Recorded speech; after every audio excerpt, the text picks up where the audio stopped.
Cardio Team 1 doesn't miss a beat at Sinai-Grace Hospital. Here comes the bride, and don't touch that. These stories and more coming up next on Sinai-Grace Today. Hello, I'm Melanie Moss. If you or a loved one is having a heart attack, every second counts. And now, DMC Sinai-Grace Hospital is ready and waiting to give you top cardiac care with the launch of Cardio Team 1. Cardio Team 1 is a concept which consists of interventional cardiologists staying in the hospital and providing timely interventions to acute myocardial infarction, that is the heart attack patients coming through the emergency room, and for some patients that have that acute diagnosis while they are in the hospital. Cardio Team 1 is a program started by the DMC and is having some amazing results. The national average for meeting the door-to-balloon time criteria is 75%. We take pride that our times are 100% of the time met, and we want to increase and improve our performance by cutting down our door-to-balloon time goal from 90 minutes to 60 minutes, and we are meeting that criteria 100% of the time. We are well aware that Sinai-Grace Hospital is a community hospital. We take pride in providing service to our community in Northwest Detroit. Now, the initial goal was door-to-balloon time, how to meet that goal and that criteria. Now we are trying to reach out to the community physicians, community leaders, raising awareness as to how to respond at the level of the community so they reach the hospital, they get the help earlier than later, so our help and our services can produce better results for those patients in the community.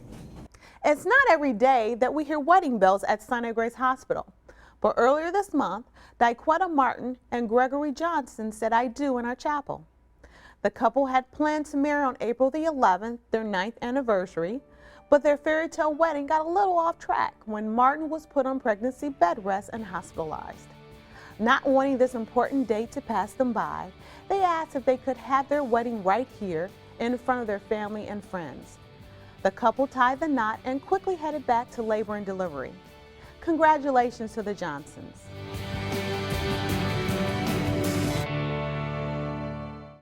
And grab some hand sanitizer, or maybe not. We've got a list of some of the most germiest places. A restaurant menu is one of the top transmitters of germs. Cold and flu viruses can last 18 hours on a hard surface, and with dozens of people touching a menu each day, your chances of catching something is pretty high. Stay away from the condiment dispenser too. Hard to believe, but the soap dispenser in the bathroom has its fair share of problems. It's usually overlooked when the bathroom is cleaned. After you wash your hands, hold on to that paper towel because the door handle is another spot that doesn't get cleaned.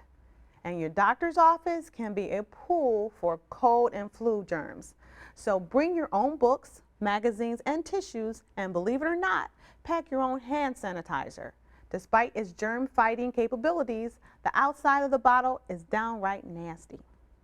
Maybe you're doing your best not to spread your germs, but can't help coughing and sneezing. Lesley Harding says it might not be a cold or a flu, but allergies. We barely marked spring off our calendars when we jumped right into warm weather, budding trees, and allergies. I reached out to ear, nose, and throat specialist Dr. Noah Stern, and he says it's bad news if you have allergies. Individuals that suffer from allergies present with many symptoms: itchy, watery eyes, sneezing, runny nose, nasal congestion, itchy ears, itchy throat, rash are common findings of allergy. There are many steps that an individual can take to minimize their allergies. The best thing that an individual can do is avoidance. Staying inside when the allergen that you're allergic to is high, keeping the doors closed and the windows closed to your home, turning on the air conditioning or heat, dehumidifying the home, having the humidity less than 50% and greater than 25%, keeping the home very clean, removing carpeting from the home, removing stuffed animals or things that collect dust, washing the sheets frequently, using allergen-free sheets and pillowcases are just a few of the things that individuals can do to minimize allergies.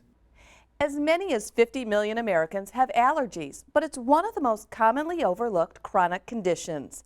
To diagnose or treat your allergies, contact Dr. Noah Stern at 313-966-1045.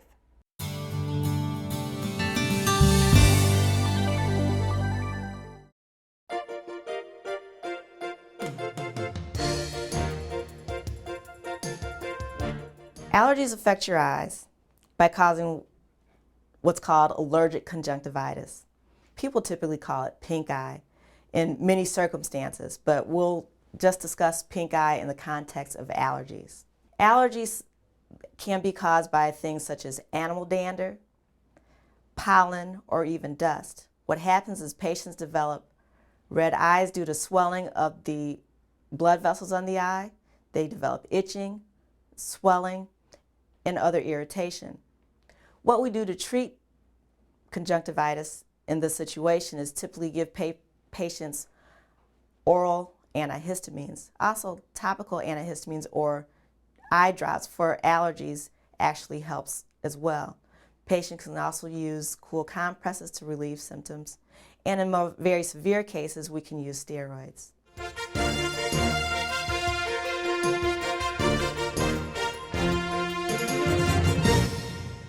For these stories and more, you can visit our Facebook and YouTube pages for every episode of Sinai-Grace Today. I'm Melanie Moss. Thanks for watching.